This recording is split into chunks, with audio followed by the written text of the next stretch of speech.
Recording in progress. Shrimad Bhagavatam सप्तम स्कंद अध्याय 15 लोग पाठ कर रहे हैं। जो सभ्य मनुष्य के लिए देश नारद मुनि के द्वारा युधिष्ठिर महाराज। और कल के सत्र में हमने देखा किस प्रकार सारी क्रियाओं की सिद्धि है अगर व्यक्ति भगवान की भक्त बन सके, और वो तभी संभव होता है जब एक प्रमाणित गुरु की प्रसन्नता की सेवा शिष्य प्राप्त कर पाए। अभी श्लोक संख्या 29 से यथा वार्तादयो हि अर्था योगस्यार्थं न बिभ्रति अनर्थाय भवेयुस्म पुत्रम् इष्टं तथा सतम्। मोनिका माता जी पढ़िए।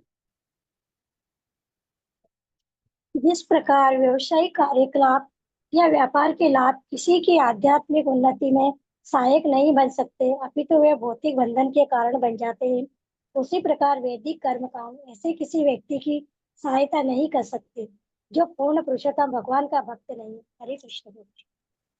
तो यहाँ पर वैदिक कर्म कांडों को व्यापार के साथ या भौतिक क्रियाकलापों के साथ तुलना की गई, क्योंकि जो कार्य भगवान की प्रसन्नता के लिए नहीं किए जा रहे, स्वार्थ के लिए, अपने स्वयं की इंद्रिय तृप्ति के लिए किए जा रहे हैं, वो आध्यात्मिक नहीं हो सकते।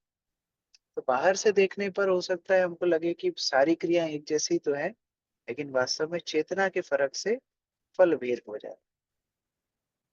अमित प्रभु तात्पर्य। हरे कृष्णा प्रभु जी, दंडवत प्रणाम। तात्पर्य: यदि कोई अपने व्यावसायिक क्रियाकलापों से, व्यापार से या कृषि के द्वारा अत्यंत धनी बन जाता है, तो इसका अर्थ यह नहीं होता कि वह आध्यात्मिक दृष्टि से उन्नत है। आध्यात्मिक उन्नत होना भौतिक दृष्टि से समृद्ध होने से भिन्न है। यद्यपि जीवन का उद्देश्य आध्यात्मिक दृष्टि से संपन्न होना है, तो भी पथभ्रष्ट होने के कारण अभागे जन सदैव भौतिक दृष्टि से धनी बनने के प्रयास में प्रमत्त रहते हैं, किंतु ऐसे भौतिक व्यापारों से मनुष्य जीवन के उद्देश्य की वास्तविक पूर्ति में कोई सहायता नहीं मिलती। विपरीत इसके, भौतिक व्यापारों से मनुष्य व्यर्थ की आवश्यकताओं के प्रति आकृष्ट होता रहता है, जिसके साथ यह खतरा लगा रहता है कि उसे कहीं निम्न योनि में जन्म न लेना पड़े। जैसा कि श्रीमद् भगवद गीता में 14 अध्याय में पुष्टि हुई है, ऊर्ध्व गच्छन्ति सत्वस्था मध्य तिष्ठन्ति राजसाः जगन्य गुणवृत्तिस्था अधो गच्छन्ति तामसाः। जो सतोगुणी होते हैं वे धीरे धीरे उच्च लोकों को जाते हैं, जो रजोगुणी होते हैं वे पृथ्वी लोक में रह जाते हैं, और जो तमोगुणी होते हैं वे नरक लोक को जाते हैं। विशेष रूप से इस कलयुग में भौतिक उन्नति का अर्थ है पतन और निम्न प्रवृत्ति उत्पन्न करने वाली अनेक अनावश्यक वस्तुओं के प्रति आकर्षण। अतएव जघन्य गुण वृत्तिस्था, चूंकि व्यक्ति निम्न गुणों से कलुषित रहते हैं, अतएव वे अगले जन्मों में या तो पशु या अन्य कोई निम्न योनि में जीवन बिताएंगे। कृष्ण भावनाव्रत के बिना धर्म का दिखावा भले ही अज्ञानी लोगों की दृष्टि में किसी को लोकप्रिय बना दे, किंतु वास्तव में आध्यात्मिक उन्नति का ऐसा स्वांग किसी को लाभ नहीं पहुंचाता है। यह किसी को जीवन लक्ष्य को चूकने से नहीं रोकेगा। हरे कृष्ण प्रभु। यहाँ पर बताया जा रहा है किस तरह जैसे व्यापार का संबंध आध्यात्मिकता से बिल्कुल भी नहीं। कोई अच्छा व्यापार करेगा धनी हो जाएगा, उसी तरह कोई अच्छे कर्म करके, अच्छे कर्मकांड करके भौतिक ऐश्वर्य प्राप्त कर सकता है। उसका धर्म से कोई लेना देना नहीं है। अधिकांश लोग इस भ्रांति में जुड़े रहते हैं कि देखो उनके यहाँ कितनी प्रगति हो गई, उनके धर्म का फल। वास्तव में धर्म क्या है? धर्म भगवान की प्रसन्नता के लिए किए गए कर्म, इसके स्पष्ट यहाँ पर वर्णन। और वो प्रसन्नता भगवान को भक्ति के माध्यम से लाती। यश्चित्ता विजयते यत्ता स्यान्निःसंगो परिग्रह एको विविक्त शरणो भिक्षुर्भैशक्यमितसना। अनुपमा माता जी पढ़ी। जो मन पर विजय पाने का इच्छुक हो, उसे अपने परिवार का साथ छोड़ते हुए दूषित संगति से मुक्त होकर एकांत स्थान में रहना चाहिए। अपने शरीर के पोषण हेतु उसे उतना ही मांगना चाहिए जितने से जीवन की न्यूनतम आवश्यकताएं पूरी हो जाएं। तो अभी एक उन्नत योगी, उन्नत विरक्त व्यक्ति के उपदेश बताए जाते। वास्तव में मन के ऊपर संयम करना है तो ये इंद्रिय भोग की आसक्तियों को छोड़ना। विपिन प्रभु तात्पर्य। मन की चंचलता को जीतने की यही विधि है। मनुष्य को सलाह दी जाती है कि वह अपना परिवार त्याग कर अकेला रहे और भीख मांगकर जीवन निर्वाह करे तथा उतना ही भोजन करे जितने से वह जीवित रह सके। ऐसी किसी विधि के बिना कामेच्छाओं पर विजय नहीं पाई जा सकती। संन्यास का अर्थ है भिक्षावृत्ति स्वीकार करना, जिससे मनुष्य स्वतः विनम्र तथा कामेच्छा से मुक्त हो जाता है। इस प्रसंग में स्मृति का निम्नलिखित श्लोक द्रष्टव्य है। द्वंद्वातस्य गाहस्यं ध्यानभंगादिकारणं लक्षित्वा ग्रही स्पष्टम संन्यसेद अविचार्यन। द्वंद्व युक्त इस जगत में पारिवारिक जीवन ही वह कारण है जिससे मनुष्य का आध्यात्मिक जीवन या ध्यान नष्ट होता है। इस तथ्य को विशेष तौर पर समझते हुए मनुष्य को निसंकोच संन्यास आश्रम स्वीकार करना चाहिए। ये उपदेश नारद मुनि के डायरेक्ट उपदेश हैं। अगर किसी को आध्यात्मिक प्रगति करनी है तो पारिवारिक संबंधों को छोड़ना होगा, एकांत में रहना होगा। और सामान्यतः अन्य युगों में यही युग धर्म थे। विशेषतः सतयुग की अगर हम बात करें, सब कुछ छोड़ करके एकांत में रह करके तपस्या कर। लेकिन श्री चैतन्य महाप्रभु इतने कृपालु हैं कि वो सर्वोच्च सदगति जीव को देते हैं सबसे सरल माध्यम से। वने ठाको गृहे ताको सदा हरि पुनि। जहाँ जिस स्थिति में जो है भगवान के नाम का आश्रय लेकर के आध्यात्मिक प्रगति कर सकता है। ये एकमात्र श्री चैतन्य महाप्रभु के ही कृपा का फल है। देश शौचौ समे राजन संस्थापस्यन्नम आत्मनः स्थिरं सुखं समं तस्मिन् आसितार्जंगोमिति।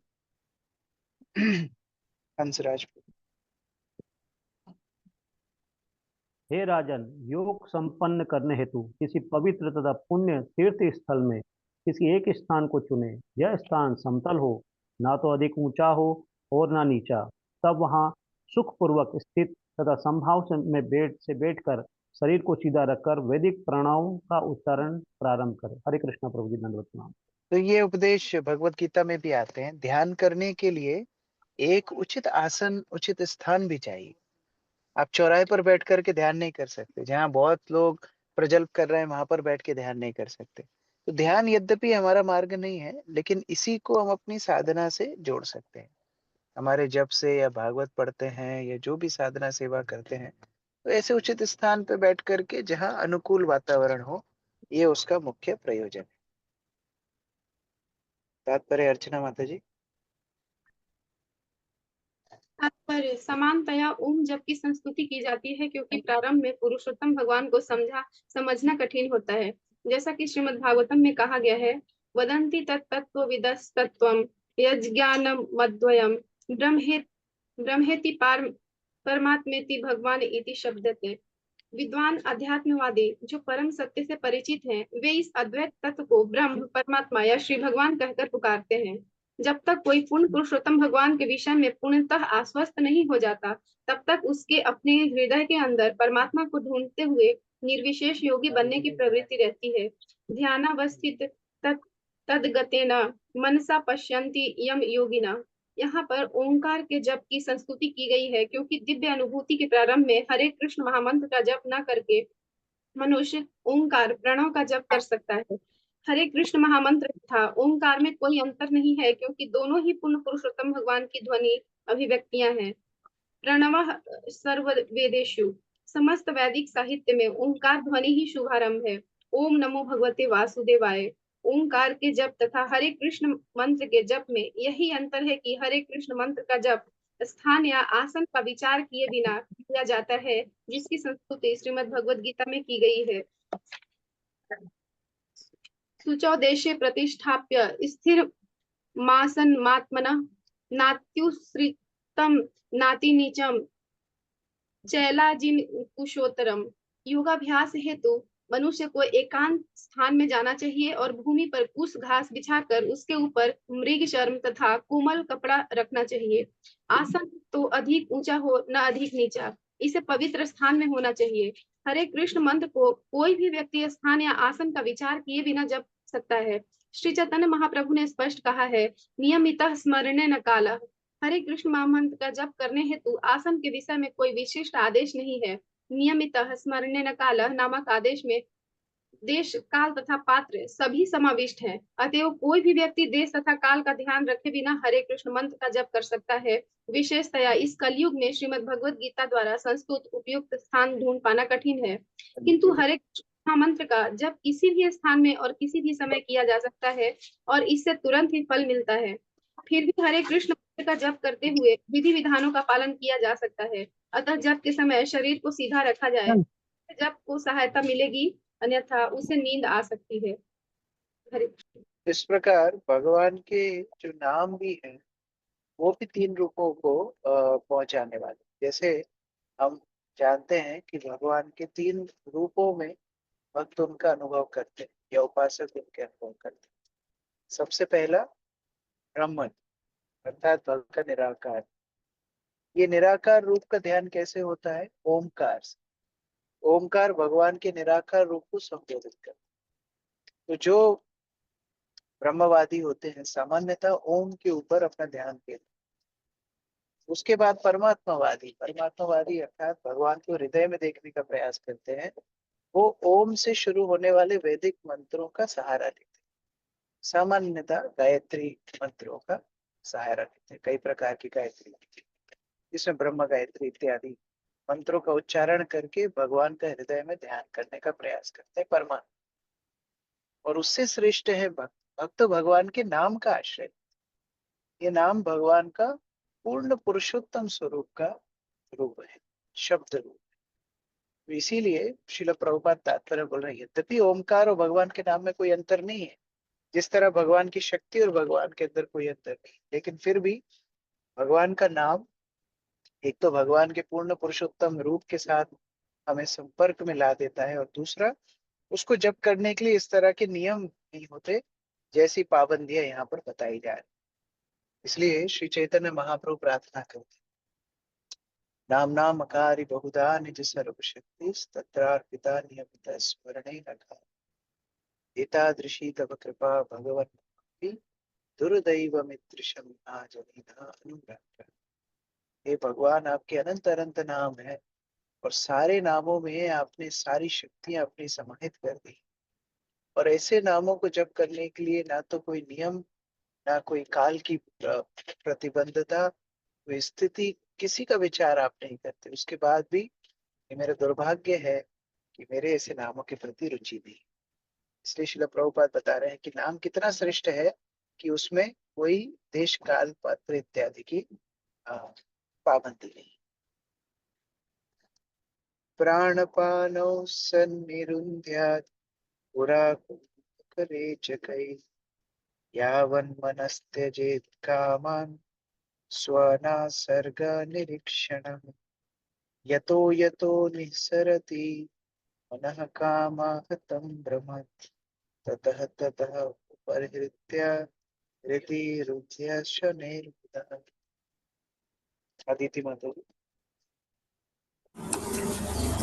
विद्वान योगी अपनी नाक के अग्रभाग पर निरंतर दृष्टि लगाकर पुरख, कुंभक तथा रेचक नामक श्वास लेने के आसन का अर्थात वह श्वास अंदर ले जाने, बाहर निकालने और फिर दोनों को रोक देने का अभ्यास करता है। इस प्रकार योगी अपने मन को भौतिक आसक्तियों से रोकता है और संपूर्ण मानसिक इच्छाएं त्याग देता है। जो ही मन कामिच्छाएं के वशीभूत होकर इंद्रिय तृप्ति की भावनाओं की ओर हटे, त्यों ही योगी को उसे तुरंत वापस लाकर हृदय के अंदर बांध लेना चाहिए। हरे कृष्ण। 2 चीजें होती है, एक है आसन। आसन अर्थात शारीरिक इंद्रियों को संयमित कर, और प्राणायाम अर्थात श्वास के ऊपर संयम। तो इसमें 3 अवस्थाएं बड़ी महत्वपूर्ण। पूरक, पूरक अर्थात जहाँ योगी अपनी सांस को कितना लेना है, कितना अंदर खींचना है, उसके ऊपर संयम रखता है। कुंभक, कुंभक अर्थात अपनी अपनी सांस को कितनी देर तक रोकना है। रेचिका मतलब किस तरह से छोड़ना है। इस प्रकार से ये संयम रख के प्राणायाम के माध्यम से अपनी इंद्रियों को संयम करता है। तात्पर्य शिवानी माता जी। यहाँ पर योगाभ्यास का संक्षिप्त वर्णन हुआ है। जब यह योगाभ्यास परिपूर्ण होता है तो योगी अपने हृदय के अंदर पूर्ण पुरुषोत्तम भगवान के परमात्मा स्वरूप का दर्शन होता है। किंतु श्रीमद् भगवद गीता 6.47 में श्री भगवान कहते हैं योगिनाम अपि सर्वेषां मद्गते नानंतरात्मना श्रद्धावान भजते यो मा स मे युक्तो तमो मतः। योगियों में से जो योगी अत्यंत श्रद्धा पूर्वक मुझ में अटल हो जाता है और दिव्य प्रेमा भक्ति से मेरी पूजा करता है, वह योग में मुझ में घनिष्ठता पूर्वक बंध जाता है और वह सर्वश्रेष्ठ है। भक्त तुरंत ही पूर्ण योगी बन सकता है क्योंकि वह अपने हृदय में सदैव भगवान श्री कृष्ण को धारण करते हुए अभ्यास करता है। योगाभ्यास की यह अन्य विधि है। श्री भगवान कहते हैं मनमना भव मद भक्तो मद्याची मां नमस्कुरु। सदैव मेरा चिंतन करो, मेरे भक्त बनो, मेरी पूजा करो और मुझे ही नमस्कार करो। श्रीमद् भगवद गीता 18.65। यदि कोई भगवान श्री कृष्ण को सदा अपने हृदय में धारण करके मनमना भक्ति करता है तो वह तुरंत उच्च कोटि का योगी बन जाता है। यूं कहा जाए, भगवान श्री कृष्ण को मन के अंदर रखना भक्त हेतु कोई कठिन कार्य नहीं है। देहात्म बुद्धि के सामान्य मनुष्य हेतु तो योगाभ्यास सहायक सिद्ध हो सकता है, किंतु जो तुरंत ही भक्ति करने लगता है वह बिना किसी कठिनाई के तुरंत पूर्ण योगी बन जाता है। तो मुख्य प्रयोजन क्या है योग का? इंद्रियों से मन हटा करके भगवान में स्थित कर। और जैसा गीता में बताया ठीक वैसे यहाँ पर बता रहे हैं। इस तरह यदि मन उस समय पर विचलित हो, बार बार उसको खींच करके अपने योग अभ्यास, अपने योग के फल के ऊपर स्थिर करना है। तो ये भगवत गीता और श्रीमद् भागवत एक दूसरे के पूरक हैं, ये सीक्वल है। गीता में जो सिद्धांत संक्षिप्त में बताए गए हैं, भागवत में उनको विस्तार से बताया है उदाहरण के साथ। उसी तरह से यहाँ पर नारद मुनि भी वही उपदेश दे रहे हैं।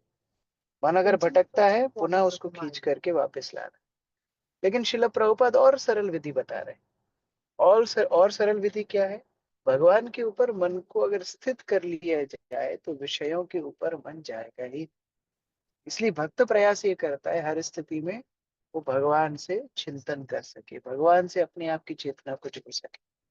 कल भी हम चर्चा कर रहे थे श्रील प्रभुपाद के शिष्यों के बारे में, किस तरह उनकी चेतना इतनी प्रभुपाद में रमी हुई है, जो वस्तु देखते हैं उनको प्रभुपाद का स्मरण है। उसी तरह भक्त की चेतना कृष्ण में, गुरु में इतनी रम जाती है कि फिर विषयों के प्रति उनकी आसक्ति है। जहां जाएगा उन्हें भगवान का, कृष्ण का स्मरण है।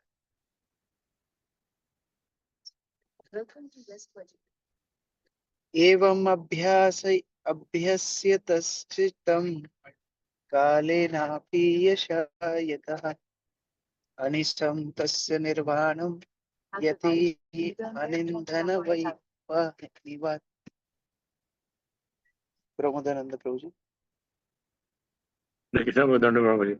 जब योगी इस तरह नियमित रूप से अभ्यास करता है तो अल्प काल में उसका हृदय स्थिर हो जाता है और विचलित नहीं होता। जिस प्रकार लपट या धूम से रहित अग्नि स्थिर हो जाती है। हरे कृष्ण जी। इस प्रकार अभ्यास के साथ यहाँ योगी की बात भी हो रही है और हम भक्ति योगी इसको भक्ति से भी संबंधित कर सकते हैं। जब भगवान में निष्ठा स्थिर हो जाएगी फिर किसी प्रकार का अनर्थ परेशान नहीं करेगा। उस स्थिति को निष्ठा बोला जाता है। जहाँ निष्ठित भक्त हो गया, निष्ठिकी भक्ति हो गई, वहां पर फिर इस तरह के प्रलोभन परेशान नहीं करेगा। प्रिय रानी माता जी। तात्पर्य निर्वाण का अर्थ है समस्त भौतिक इच्छाओं का अंत। कभी कभी इच्छा रहित होना मन की क्रियाशीलता की समाप्ति का घोतक होता है, किंतु ऐसा संभव नहीं है। जीव को इंद्रियां होती हैं और यदि ये इंद्रियां कार्य करना बंद कर दे तो जीव ना रहे, वह जड़ हो जाए, पत्थर या काष्ठ की तरह। ऐसा संभव नहीं है। जीवित होने के कारण जीव नित्य तथा चेतन है। जो व्यक्ति बहुत प्रबुद्ध नहीं है उसे भौतिक इच्छाओं द्वारा मन को विचलित होने से रोकने हेतु योगाभ्यास करने हेतु कहा जाता है। किंतु यदि कोई अपने मन को भगवान श्री कृष्ण के चरण कमलों पर स्थिर कर लेता है तो उसका मन सहज ही शांत हो जाता है। इस शांति का वर्णन श्रीमद् भगवत गीता में हुआ है। भोक्ताराम यत्तपसाम सर्वलोकम महेश्वरम सर्वभूतानाम ज्ञात्वा मां शांति मृष्यति। यदि कोई यह समझ ले कि भगवान श्री कृष्ण परम भोक्ता है, हर वस्तु के परम स्वामी तथा सबके परम मित्र है, तो उसे शांति प्राप्त होती है और वह भौतिक क्षोभ से मुक्त हो जाता है। किंतु जो पूर्ण पुरुषोत्तम भगवान को नहीं समझ सकता, उसके लिए योगाभ्यास करने की संस्तुति की गई है। हरे कृष्ण। तो हर तरह के मार्ग दिए गए। कोई बोलेगा कि अच्छा, अगर भगवान की भक्ति ही सबसे श्रेष्ठ है तो ये परमात्मावादियों का, ब्रह्मवादियों का मार्ग ही भगवान ने क्यों दिया? हर व्यक्ति उस स्तर पे एक साथ पहुंच जाए आवश्यक नहीं, इसलिए भगवान सबके लिए मार्ग देते हैं। कम से कम किसी ना किसी माध्यम से भगवान से जुड़ जाए। इसलिए हमारे प्रचार कार्य में भी हमको बहुत जल्दीबाजी नहीं दिखाना चाहिए। हमको ये प्रयास करना चाहिए, कैसे मैं क्रम बाय क्रम, धीरे धीरे धीरे, स्टेप बाय स्टेप व्यक्ति का भगवान के प्रति ज्यादा से ज्यादा रुझान बढ़ाऊं, उनका एप्रिशिएशन बढ़ाऊं। ये हमारा प्रयास होना चाहिए। इसलिए भक्त लोग जब प्रयास करते हैं प्रचार करने का, बहुत मैच्योरिटी रखना चाहिए। जब भगवान इतनी सहनशीलता रखते हैं जीव के प्रति, तो हमें कितनी रखनी चाहिए एज ए प्रचारक।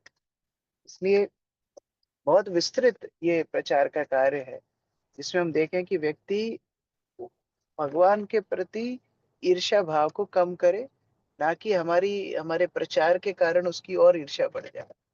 तो सही समय पर सही बात बोलना ये प्रचारक के लिए बहुत आवश्यक है। कामादिवीर अनाविधम प्रशांताखिल वृत्ति चित्तम ब्रह्म सुखम स्पृष्टम नैवोत्तिष्ठेत करचित। विनोद प्रभु। हरे कृष्ण प्रभु जी, दंडवत प्रणाम। जब मनुष्य की चेतना भौतिक कामेच्छाओं से अदूषित हो जाती है तो वह सभी कार्यों में शांत हो जाती है, क्योंकि मनुष्य शाश्वत आनंदमय जीवन में स्थित हो जाता है। एक बार इस पद पर स्थित हो जाने पर मनुष्य फिर भौतिक क्रियाकलापों की ओर वापस नहीं जाता। हरे देखिए, लोग बड़ा खर्चा करते हैं, बड़े बड़े हिल स्टेशन पे जाते हैं, बहुत बड़े बड़े सीनरी देखते हैं और वहां पर सांस लेते हैं शुद्ध हवा की। अब वहां पर कोई व्यक्ति प्यूरिफायर नहीं लगाया हुआ, वहां कोई सेंट नहीं छिड़क रहा है, वो केवल हवा प्रदूषण से दूषित नहीं है, इसलिए इतनी आकृष्ट कर रही है। वहां का जो पर्यावरण है वो अभी तक मनुष्य के द्वारा अछूता है, इसलिए आकर्षण कर रहा है। तो जो भी वस्तु अपने मूल स्वभाव में होती है वो आकर्षण करती है, वो व्यक्ति को संतुष्टि देती है। उसी प्रकार से चेतना है। चेतना कलुषित हो गई है इंद्रिय भोग की इच्छाओं से। भक्ति के माध्यम से, योग के माध्यम से जब चेतना अपनी अशुद्धियों को छोड़ देती है, पवित्र हो जाती है, तो जीव अपने आप संतुष्ट हो जाता है। इसमें कोई रॉकेट साइंस नहीं है। ये कृष्ण भक्ति बड़ी सरल है, बड़ी सहज है। हम जितना अपनी भक्ति को प्रगाढ़ करते हैं, चेतना शुद्ध होती है और उस शुद्ध चेतना में व्यक्ति संतुष्ट रहता है। कौन कितना उन्नत भक्त है, उसकी परीक्षा हो सकती है वो कितना अपने जीवन में संतुष्ट है, किस तरह से वो कृष्ण भक्ति को लेकर के गंभीर है। ये चेतना अपने आप अनुभव जीव को देगी। राजीव प्रभु पढ़िए। राजीव प्रभु। तात्पर्य ब्रह्म सुख स्पष्टम का वर्णन श्रीमद् भगवद गीता 18.54 में हुआ है। ब्रह्म भूत प्रसन्नात्मा न सोचती न काक्षति समः सर्वेषु भूतेषु तद्भक्तिं लभते पराम। जो दिव्य पद पर स्थित है उसे तुरंत परम ब्रह्म की अनुभूति हो जाती है और वह पूर्णतया प्रमुदित हो जाता है। वह ना तो शोक करता है और ना कभी किसी वस्तु की इच्छा करता है। वह प्रत्येक जीव के प्रति संभाव रखता है। इस स्थिति में वह दिव्य कार्यकलाप या श्री भगवान की भक्ति में सेवा प्रारंभ करता है। सामान्यतः एक बार ब्रह्म सुख अर्थात दिव्य आनंद के दिव्य स्तर को प्राप्त मनुष्य फिर कभी नीचे नहीं आता, किंतु यदि वह भक्ति नहीं करता तो उसके भौतिक स्तर पर वापस आने की संभावना बनी रहती है। आरोहम कृक्षेण परम पदम ततः पतन्त्यो धो नाधत युष्म दग्घम यह मनुष्य ब्रह्म सुख अर्थात दिव्य आनंद के पद तक ऊपर जा सकता है, किंतु वह वहां से भी भौतिक स्तर पर गिर सकता है यदि वह अपने आप को भक्तिमय सेवा में नहीं लगाता। तो शुद्ध चेतना का अर्थ ये नहीं है कृत्रिम रूप से व्यक्ति खूब सांस करके कपाल भाती अनुलोम विलोम उससे अपनी चेतना को शुद्ध करते, वो कृत्रिम थोड़े समय के लिए अच्छा है। लोग कई बड़े बड़े अनुष्ठानों में जाकर के बैठते हैं, 2-5 मिनट के लिए उनको बड़ा शुद्ध भाव आता है, और एक और जगह शुद्ध भाव आता है, शमशान में बहुत बड़ा शुद्ध भाव आता है, आज के बाद कोई पाप नहीं करूंगा, आज के बाद कोई गलत काम नहीं करूंगा, ये सारे भाव शमशान में आते हैं। लेकिन फिर पुनः हमारी चेतना कलुषित हो जाती। लेकिन अगर हमेशा शुद्ध चेतना में रहना है, कृष्ण भक्ति का आश्रय लेना चाहिए, और जो भक्ति में पहले से हैं उनको भी अपनी परीक्षा करना है कि दिन बाय दिन, डे बाय डे मेरी चेतना शुद्ध हो रही है कि नहीं।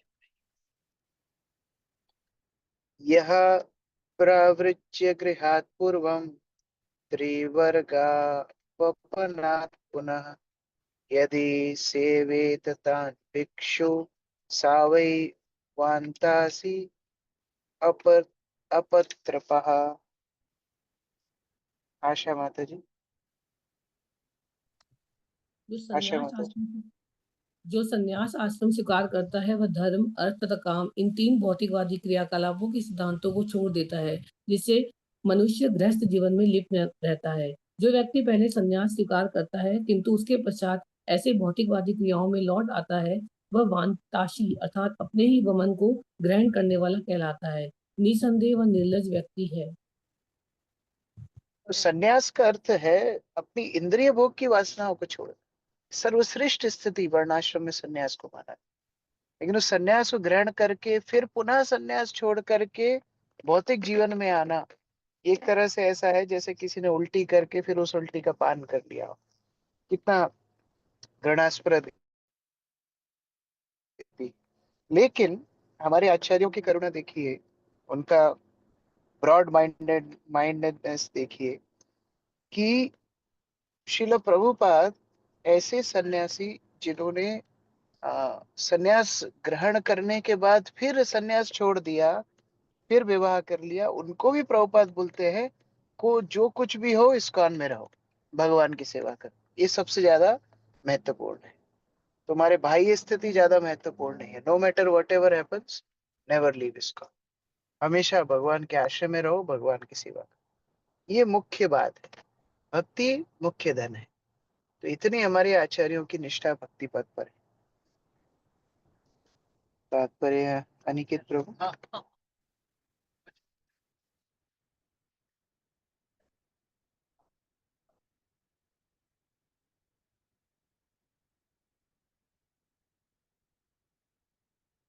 कौन है? अंकित निगम प्रभु। तात्पर्य समस्त भौतिकवादी क्रियाकलापों का नियमन वर्णाश्रम धर्म संस्था द्वारा होता है। वर्णाश्रम धर्म के बिना समस्त भौतिकवादी कार्यकलाप पशु जीवन की सृष्टि करते हैं। मनुष्य जीवन में वर्ण तथा आश्रम, ब्राह्मण, क्षत्रिय, वैश्य, शूद्र तथा ब्रह्मचर्य, गृहस्थ, वानप्रस्थ एवं संन्यास के नियमों का पालन करते हुए मनुष्य को अंततोगत्वा संन्यास स्वीकार करना चाहिए, क्योंकि संन्यास आश्रम में ही मनुष्य ब्रह्म सुख अर्थात दिव्य आनंद में स्थित हो सकता है। ब्रह्म सुख में मनुष्य कामेच्छाओं से आकृष्ट नहीं होता। जब कोई मैथुन की कामेच्छा से विचलित नहीं होता तो वह सन्यासी बनने हेतु उपयुक्त है, अन्यथा उसे सन्यास ग्रहण नहीं करना चाहिए। यदि कोई अपरिपक्व अवस्था में सन्यास ग्रहण कर ले तो यह संभावना बनी रहती है कि वह स्त्रियों से तथा कामेच्छाओं से आकर्षित हो जाए और पुनः तथाकथित गृहस्थ अथवा स्त्रियों का शिकार बन जाए। ऐसा व्यक्ति अत्यंत निर्लज्ज होता है और वांताशी कहलाता है। ऐसा व्यक्ति जो अपने ही विमन किए हुए को फिर खाता है, वह निश्चित ही निंदनीय जीवन बिताता है। अतएव हमारी कृष्ण भावनामृत आंदोलन में यह सलाह दी जाती है कि सन्यासी तथा ब्रह्मचारी स्त्री संग से पूर्णतया दूर रहे, जिससे कि कामेच्छाओं का शिकार होकर पतित होने की संभावना न रह जाए। तो सभी भक्त तो कुछ ना कुछ छोड़ करके आए, भौतिक संसार की बुरी आदतों को छोड़ा है, कृष्ण भक्ति में आकर के समझा है कि क्या महत्वपूर्ण है, क्या महत्वपूर्ण नहीं है। तो वो एक तरह से वमन करने जैसा है, उल्टी करने जैसा है। अब दोबारा से उन बुरी आदतों के अंदर फिर फंसना वो उल्टी को दोबारा पीने जैसा है। इसीलिए कृष्ण भक्ति में आने के बाद पुनः अपनी पुरानी गंदी आदतों को कभी कभी भी मौका नहीं देना चाहिए हमारे ऊपर हावी। इस प्रकार बहुत सुंदर यहाँ पर इंस्ट्रक्शन दिए जा रहे हैं। अभी मैं एक ऐसी जगह एंटर कर रहा हूँ जहाँ नेटवर्क कट जाएगा, तो मैं यहाँ पर ही अभी ड्रॉप आउट होगा। आप लोगों के कुछ प्रश्न हैं तो दक्ष संकर्षण प्रभु उत्तर दे सकते। हरे कृष्ण। ग्रंथ श्रीमद् भागवतम की जय, श्रील प्रभुपाद की जय, समवेत भक्तवृंद की जय। मैं अभी न्यू वृंदावन में प्रवेश कर रहा हूँ। प्रभुपाद द्वारा स्थापित बहुत महत्वपूर्ण ये प्रोजेक्ट है। कल आप लोगों को, अगर सब कुछ ठीक रहा तो कल आप लोगों को इधर का कुछ वीडियो दिखाएंगे न्यू वृंदावन।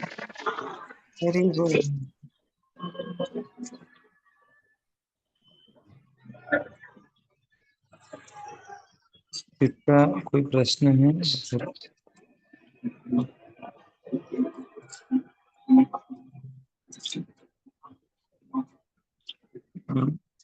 बबीता माता जी।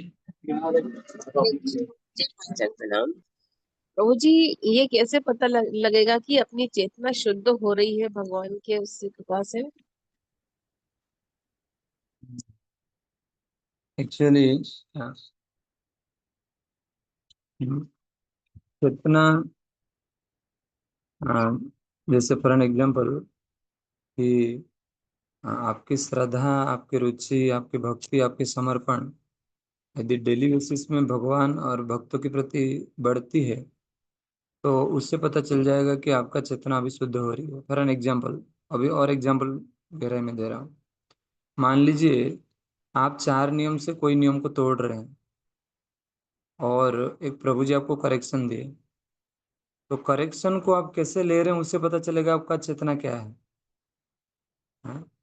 उस करेक्शन को यदि आप उस प्रकार लेंगे कि अच्छा ये तो मेरे निंदा ही कर रहे हैं, ये तो मेरे मतलब गलती देख रहे हैं, तो फिर वो चेतना कलुषित चेतना माना जाएगा। यदि आप उस चेतना को यदि आपकी चेतना सही रहेगा तो आप उस करेक्शन को एक्सेप्ट करके आगे बढ़ जाओगे। तो जो भी सिद्धांत है वही है कि आपकी श्रद्धा रुचि यदि भगवान के प्रति डेली बेसिस में किसी भी परिस्थिति में रुकती नहीं है, बढ़ती जाती है, तो उसका मतलब है आपकी चेतना सही है। जी प्रभु जी, हरे कृष्ण। प्रणाम। हंसराज प्रभु। हरे कृष्णा प्रभु जी, दंडवत प्रणाम। प्रभु जी, अब हम इस उम्र में आ गए तो संन्यास ग्रहण कैसे हो सकता है इसमें? एक्चुअली ये एग्जाम्पल प्रभुपाद जी ने एक बार पूछा ना कि 75% चांस एक सन्यासी को भगवत धाम जाने के लिए, तो जो क्लास में प्रभुपाद जी ने बोले तो क्लास में सारे गृहस्थ बैठे थे, तो प्रभुपाद जी को पूछे प्रभुपाद जी हमारा क्या होगा। देन प्रभुपाद जी बोलते मैं कहाँ बोला कि तुम सन्यासी नहीं हो। तो हमारी संस्था में प्रभुपाद जी लिखते हैं ऑल आर सन्यासी, है ना। हर व्यक्ति को भगवत भक्ति करने के लिए उसकी आसक्ति को तो छोड़ना ही पड़ेगा। बिना आसक्ति को छोड़ के कोई भगवत भक्ति तो कर ही नहीं सकता। अब ब्रह्मचर्य व्रत का तो सबको ही पालन करना पड़ेगा, ऐसा नहीं कि जो ब्रह्मचर्य का कपड़ा पहना है उसको ही पालन करना पड़ेगा। तो इसलिए हमको उस भाव में रहना चाहिए, उस भाव को धीरे धीरे विकसित करना चाहिए। कृष्ण हमको कृपा करेंगे, कृष्ण हमको दया करेंगे, हमको प्रचार करने में कृष्ण मदद करेंगे। ओबियसली जो कपड़ा की बात है, घर छोड़ने की बात है, हाँ वो होना चाहिए, परंतु आपके आध्यात्मिक उन्नति को देखते हुए आपके गुरु आपको बोलेंगे कि आपको अभी करना है ये चीज। कल जैसे पानियाटी छिड़ादही महोत्सव था, रघुनाथ दास गोस्वामी जाके चैतन्य महाप्रभु को मिलते हैं बारंबार। चैतन्य महाप्रभु को मिलने के बाद उनका इच्छा होता है घर छोड़ के चला जाऊं। चैतन्य महाप्रभु बोलते हैं मरकट वैराग्य ना देखा, मरकट वैराग्य दिखाया ना देखिया लोको दिखाया। मरकट वैराग्य मत दिखाओ, अभी घर जाओ, संसार बिठाओ, काम करो, जो चीज करना है वो चीज करो। 2 साल के बाद कृष्ण तुमको बुद्धि देंगे, और कृष्ण बुद्धि देने के बाद तुमको ऑटोमेटिकली जागृत हो जाएगा तुमको क्या करना है। ठीक एग्जैक्ट 2 साल के बाद जैसे ही गुरु बोले, ठीक एग्जैक्ट 2 साल तक वो बढ़िया संसारी बन के काम किए। 2 साल के बाद एक ऐसा घटना हुआ उनके साथ, तुरंत ही वो संन्यास ले ली। प्रभुपाद जी के साथ समान हुआ। इलाहाबाद में प्रभुपाद जी को देखते हुए उनके गुरु के साथ में अनेक शिष्य ने बोले, प्रभुपाद उनके गुरु को बोले, भक्ति सिद्धांत सरस्वती को, कि आप गुरुदेव गुरुदेव, ये जो है ना, ये जो अभयचरण प्रभु है, ये बहुत बहुत मदद करते हैं हमको, बहुत पैसा डोनेशन में लाते हैं, इनको हम बॉम्बे मंदिर का प्रेसिडेंट बना देते हैं, और इनको बोलो घर पर छोड़ दो, अभी घर में क्या कर रहे हैं ये? तो प्रभुपाद जी बोल रहे हैं, इनको अभी छोड़ने की आवश्यकता नहीं है, इनको छोड़ना, ये जब छोड़ेंगे तो बहुत बड़ा कार्य करेंगे। तो गुरु बोलते हैं कब छोड़ना है, हमको छोड़ने की आवश्यकता नहीं है, हमारी भक्ति का शक्ति को देख के, हमारे व्यवहार को देख के, हमारे समर्पण को देख के गुरु हमको गाइड करें। थैंक यू प्रभु जी। हरे कृष्णा। दंडवत प्रणाम। मीनू माता जी। हरे कृष्ण प्रभु जी इसमें लाइन है ना, जो सतोगुणी होते हैं वे धीरे धीरे उच्च लोगों को जाते हैं, और जो रजोगुणी रहे वे पृथ्वी लोक में ही रह जाते हैं। तो उसका क्या मतलब, पृथ्वी लोक में ही रह जाते हैं? ये 29 श्लोक में। एक्चुअली रजोगुण, रजोगुण मतलब है, रजोगुण और तमोगुण, रजोगुण मतलब ये धरित्री पे रहना, तमोगुण मतलब एक्चुअली 14 लोक है, भूलोक, भूगर्लोक, स्वर्गलोक, मोहरलोक, जनलोक, तपलोक, सत्यलोक, ये ऊपर 7 लोक है। देन भूलोक के नीचे अतल, बितल, तलातल, महातल, रसातल, पाताल, ये 7 लोग है, टोटल 14 लोग है।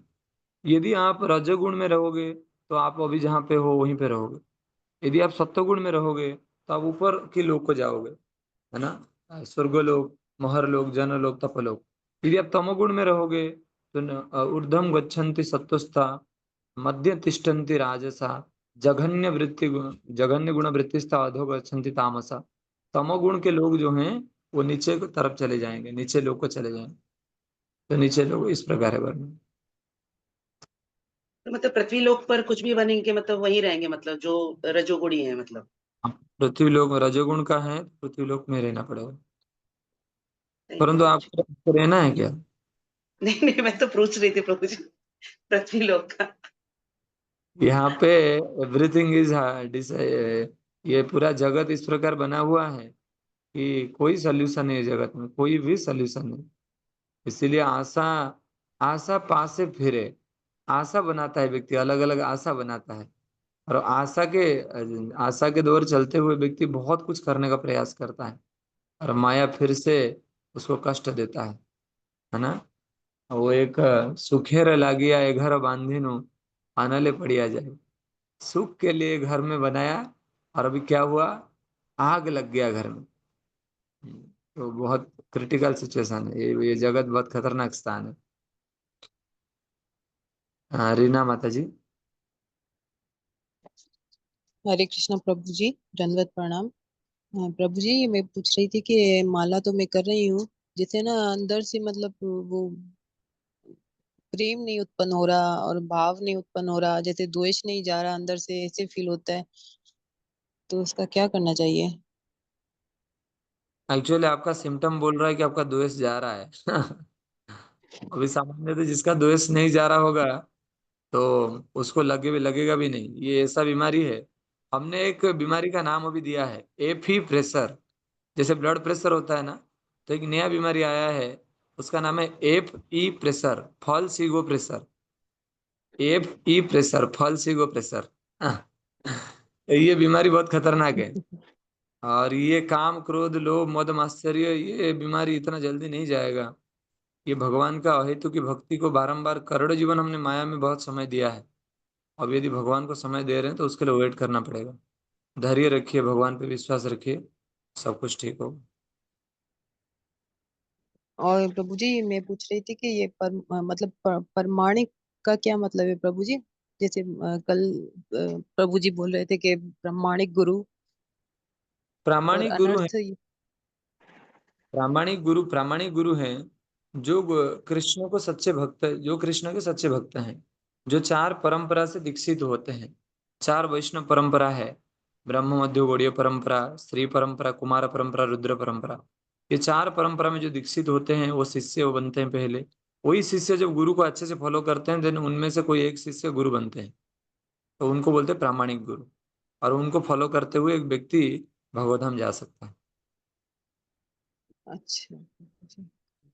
और अनर्थ हाँ, का क्या मतलब है प्रभु जी? अनर्थ मतलब जो अर्थ नहीं वो अनर्थ है।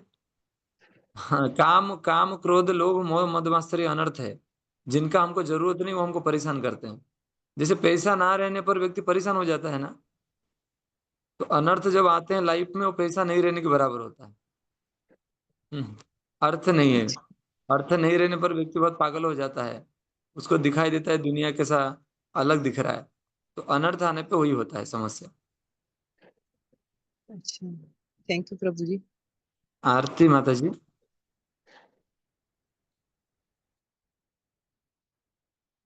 हरे कृष्ण प्रभु जी, दंडवत प्रणाम।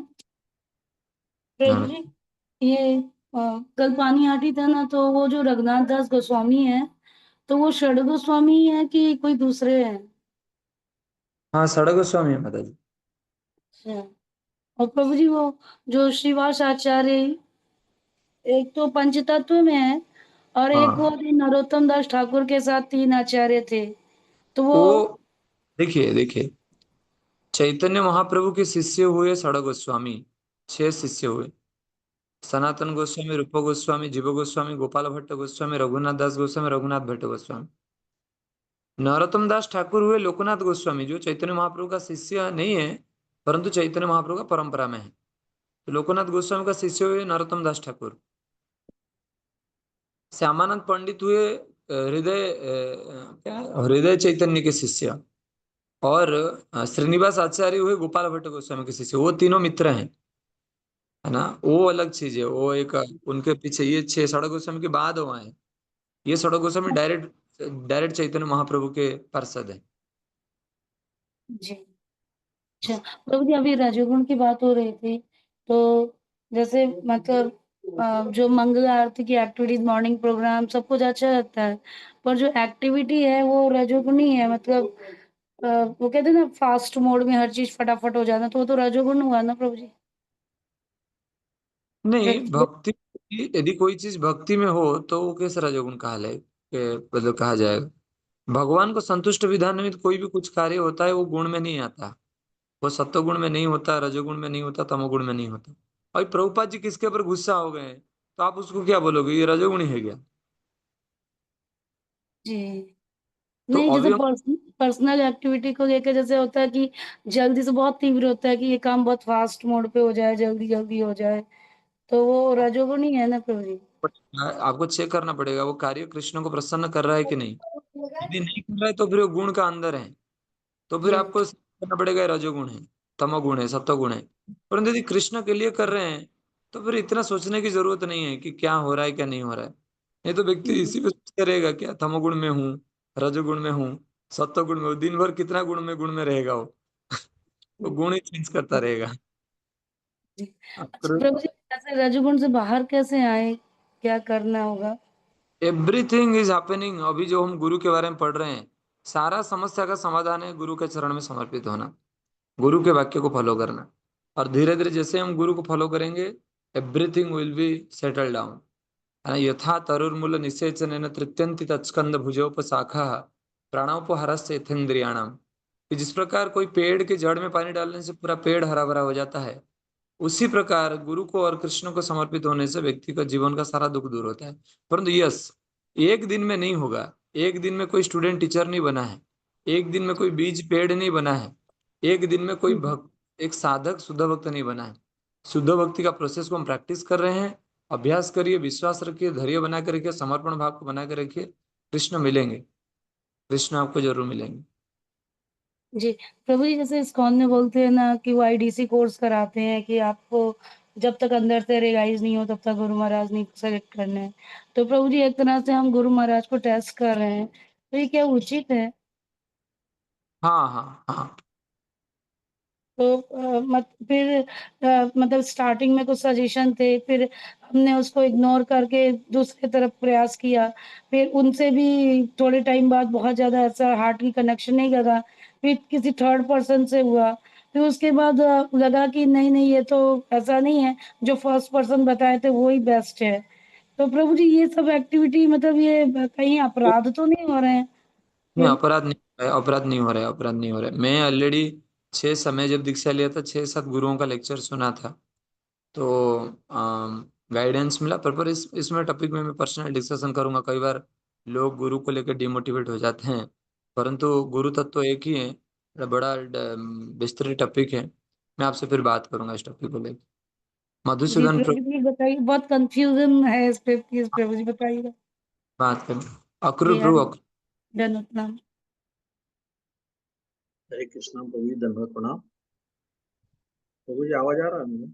हाँ हाँ प्रभु जी, अभी जिस चर्चा कर रहे थे रजोगुणी और तमोगुणी की बातें कर रहे थे, तो उसमें जैसे अभी हम जो भक्ति में आते हैं, जो भी भक्त बनते हैं मतलब, तो सब भगवत धाम जाने का ही प्रयास करते हैं कि हम भक्ति करेंगे और भगवत धाम जाएं। तो प्रभु जी अभी जैसे हम इस पृथ्वी पर रह करके प्रचार करते हैं, संकीर्तन करते हैं, भक्तों का संग करते हैं, तो ये सुविधाएं क्या पृथ्वी के अलावा और कहीं मिलेगी क्या? इसी पृथ्वी पे ही संभव है ये? हाँ, ये पृथ्वी पे ही संभव है प्रचार करने तो की प्रभु, सुविधा। तो इस सेवा से तो च्युत हो जाएंगे प्रभु जी सब। हाँ, इसलिए तो नहीं जाना है। अरे, अभी जाने की, अभी देखो, अभी हमारा जो सोच है, अभी ना वो बच्चे के सोच है, पिताजी मुझे चॉकलेट चाहिए। भाई बड़े होने के बाद चॉकलेट थोड़ी खाएंगे हम फिर पिताजी बोले पिताजी आपको क्या चाहिए बताइए। पहले जी हमारी इच्छा को हम पिताजी को बताते हैं, बाद में पिताजी की इच्छा को पूरा करने के लिए जीवन देंगे। जी। ये कॉन्शियसनेस की खेल है पूरा। नहीं तो चैतन्य महाप्रभु क्यों बोले, हाँ? अयिनंद तनुज किम करं पतितं मा विस्मय भवम्बुधो कृपया तव पाद पंकज से विचिंतय नाम बहुधा निज तत्र अर्पिता नियमित स्मरणान कालः एतादृशी तव कृपा भगवान ममापि दुर्दैव मिदृशम ये जानी नाम। तो अलग अलग श्लोक में चैतन्य महाप्रभु बता रहे हैं, न धनम न जनम न सुंदरीम कविता बा जगदीश कामाय मम जन्मनि जन्मनीश्वरे भवताद भक्ति अहितुकित। जन्म जन्म यदि कुछ कराना चाहते हो तो भक्ति दीजिए मुझे। तो जन्म होगा कहाँ पे, पृथ्वी में तो ही जन्म होगा। तो भगवान की भक्ति करने की मौका भगवान जैसा ही चाहेंगे। हाँ, यदि किट बनाना चाहेंगे तो भक्त का घर में किट बना दें, मुझे ब्रह्मा की पोजीशन नहीं चाहिए। तो ये भगवान के भक्ति करने के बाद भाव आता है। और गोलोक से अच्छा है भगवान की शेल्टर। गोलोक में रहने के बाद भी भगवान की शेल्टर ना हो तो क्या फायदा। एक भाव में बता रहा हूँ, इसको अलग अदरवाइज मत लीजिए। जो भाव है वो है शेल्टर। भक्ति को कहीं पे भी रहो, यदि भक्ति रहेगा तो गोलोक भगवान स्वयं आपके पास रहेंगे। गोलोक मतलब क्या, भगवान आपके पास रहते हैं उसको गोलोक बोलते हैं। तो भगवान आपके पास रहेंगे तो जागा गोलोक हो गया। अलग से कहीं करने कुछ करने की आवश्यकता नहीं। दूसरा प्रभु जी, जो धर्म अर्थ काम मोक्ष की जो बार बार आता है ये, तो अर्थ से तात्पर्य हो गया धन या संपदा से, मोक्ष हो गया मुक्ति के लिए, काम हो गया मतलब भोग करने की जो प्रवृत्ति होती है। धर्म से क्या तात्पर्य है प्रभु जी? यहाँ धर्म का जो आता है, धर्म को इस रूप में लिखा धर्म एक्चुअली, धर्म मतलब रिलीजियस एक्टिविटीज हैं। धीरे धीरे एक प्रकार की रिस्पॉन्सिबिलिटी है जो प्रभु जी बता रहे थे कि एक पेड़ का धर्म है वो छाया देता है या फिर ऑक्सीजन देता है, तो नॉर्मली धर्म है। परंतु हम जो भागवत धर्म की बात कर रहे हैं वो अलग है ना। यहाँ पे जो धर्म की संज्ञा की गई है वो अलग है, भागवत धर्म अलग है। धर्म मतलब नेचर, धर्म करना। मनुष्य जीवन पाके धर्म नहीं कर रहा है, ग्रेजुअली जो प्रोग्रेस हो रहा है, कर्म कांडी का जो प्रोग्रेस है, धीरे धीरे प्रोग्रेस है ना, वो उसको बोला गया है इसमें, रिचुअलिस्टिक सेरेमनी। हाँ मधुसूदन प्रभु। हरे कृष्ण प्रभु जी। ये मेरा प्रश्न उत्तर जैसे मिल ही गया, जैसे ये रजोन के बारे में मेरा प्रश्न था। रजोगुण हम तो मतलब वो, जैसे रजोगुण तो अभी भी है, भक्ति तो कर रहा हूँ फिर भी रजोगुण से बाहर नहीं हूँ। कभी कभी गुस्सा भी आता है किसी परिवार की तरफ से, कहीं भी कुछ घटना घट जाती है, तो इसमें कैसे निकला आप माता जी के प्रश्न उत्तर मिल ही गए। और एक प्रश्न था प्रभु जी, जैसे अभी भगवत गीता का वो हम प्रचार करते थे, तो अभी वो ऋतिक शर्मा जी की जो मैंने एक मैसेज देखा है, तो उसमें वो अजित इसको कुछ गलत बता रहा है, बोले ये ठीक नहीं है, ये अलग है, या हमारा ये अलग है, ऐसे बता रहा था। तो हम किसी को देना जाए तो फिर पूछे तो प्रश्न क्या बोलेंगे उसको? मतलब समझा नहीं, मतलब प्रश्न क्या है? भगवत गीता जब प्रचार करने जाते, भगवत गीता हम किसी को देने जाते, तो ऋतिक समाज के कुछ मैसेज मैंने देखा है, तो उन्होंने Bhagavad Gita as it is को गलत बता रहे, बोले इसमें कुछ अलग छेड़छाड़ी किया गया है, हमारा यहाँ से जो गीता मिली है वो ठीक है। अभी कुछ बता उसका रहे थे। टेंशन उसका उसका टेंशन मत लीजिए। देखो, दो चीजें हैं, मैंने एक ऑब्जर्व किया आज पूरा दुनिया में कि ऋत्विक हो या फिर अलग अलग संस्थाएं हो, आज 350 से अधिक संस्थाएं तो उज्जैन जो भारत में है ना। अभी आपके गीता को कौन पसंद करेगा, सबके गीता है, तो वो कुछ ना कुछ तो बताते रहेंगे। उसमें टेंशन, हम प्रयास करेंगे प्रभुपाद जी का गीता को देने के लिए। अभी ना इस्कन इतना अभी फैल गया, इस्कन को रोकना भी चाहेंगे ना, इस्कन उसका 2 गुना में बढ़ जाएगा। अभी हमको वो सारे चीज, जैसे ना प्रभुपाद जी बोलते थे, हाथी चले बाजार कुत्ता भूखे हजार ना, इस्कन अभी इतना बड़ा हो गया ना, वो हाथी की तरह हो गया पूरा। तो अभी ये छोटे छोटे चीज आता रहेगा, हमको उसके नजरअंदाज करके आगे बढ़ना पड़ेगा। और ये तो ऐसे कई करोड़ों गुना मेरे साथ हुआ है। तो मैं बोलता हूँ ठीक है, तुमको लेना है तो ले लो, नहीं लेना है तो मैं दूसरे से बात करता हूँ। आपके साथ फालतू में टाइम पास करके कुछ फायदा नहीं। ठीक है। और रेवती जीवन प्रभु। हरे कृष्णा, धन्यवाद, प्रणाम प्रभु। प्रभु जी, अभी अभी प्रभु जी ने बताया था कि एक तो हम भगवान का सवेरे सवेरे नाम लेते हैं या जपा करते हैं, उससे भी हम भगवान से जुड़ते हैं। और दूसरा अभी भी बताया था अभी स्कंद के अंदर कि जो भक्त योग करते हैं, योगासन करते हैं, अपने सांसों पर नियंत्रण करके भगवान से भी जुड़ सकते हैं। तो सर आप प्रभु जी इस पे जरा थोड़ा प्रकाश डालिए, जरा मेरे को इसमें चिंता, क्या भेद का क्या दिख रहा है मुझे कि भाई कैसे हम योग से जुड़ सकते हैं या भगवान का जप करके जुड़ सकते हैं। आप भगवान का जप करिए प्रभु, योग हमको करने की आवश्यकता नहीं है। ये जो पद्धति अभी बताया गया है, ये पद्धति सबके लिए नहीं, संभव नहीं है। और तात्पर्य में प्रभुपाद जी लिखते हैं कलयुग में ऐसा योग करने के लिए जगह ही नहीं है। तो वहां पे प्रभुपाद जी लिखते हैं कि हमको भगवान के नाम पे पूरा पूरा विश्वास करना चाहिए, भगवान का नाम को करना चाहिए। भगवान का नाम प्रणव ओमकार करने के लिए आसन चाहिए, हरे कृष्ण महामंत्र करने के लिए तो आसन जहाँ पे नहीं चाहिए तो कितना सिंपल हो जाएगा। कहीं भी बैठ के व्यक्ति कर सकता है। तो भगवान का नाम करिए, उतना डिटेल्स में जाने की जरूरत नहीं, क्योंकि योग करने वाला व्यक्ति कलयुग में, तो इसको हमको योग, भगवान का नाम को हमको सर्वश्रेष्ठ योग मानना चाहिए कलयुग में, ऐसा।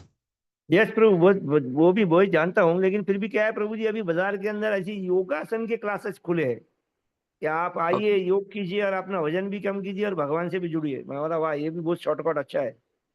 तो भगवान से जुड़ना नहीं है, वो बोल रहे हैं कि आपका इंद्रिय से जुड़िए। वो गलत स्टेटमेंट दे रहे हैं। उनको बोलिए कि आप ये लिखिए कि आपका इंद्रिय से जुड़िए, भगवान का नाम अभी देख से फॉर एन एग्जाम्पल, अभी एक जगह में लिखा है कृष्णा वाइन, एक मदिरालय का नाम है कृष्णा वाइन। अभी उन्होंने कृष्णा का नाम को यूज करके मदिरा बेच रहा है, तो क्या हम मदिरा को पी लेंगे? रेवती जीवन प्रभु, नहीं कर सकते हम, वो नहीं कर सकते हम। वही जो चीज हो रहा है ना, अभी योग का नाम पे भगवान, आप इंद्रिय तृप्ति हो रहा है और भगवान की भक्ति भी हो जाएगा क्या? अभी कृष्णा वाइन लिखा है, तो वो मदिरा पीने से क्या भगवान मिलेंगे क्या? तो उसमें हमको ज्यादा डिटेल्स में नहीं जाना है, क्योंकि आज दुनिया इतना भ्रमित करके रखा है दुनिया सारे लोगों को, कि सारे लोग पागल भी हो रहे और समझ में नहीं आ रहे। बोला कि माया क्या है, और जो पीड़ती भी और अच्छी भी लगती है वो माया है। तो इसीलिए ज्यादा इसमें फोकस ना करके भगवान के नाम को और गहराई के साथ करिए, बड़ा कॉन्फिडेंस बढ़ेगा। ठीक है, थैंक यू ठीक वेरी है। मच प्रभु, धन्यवाद, प्रणाम।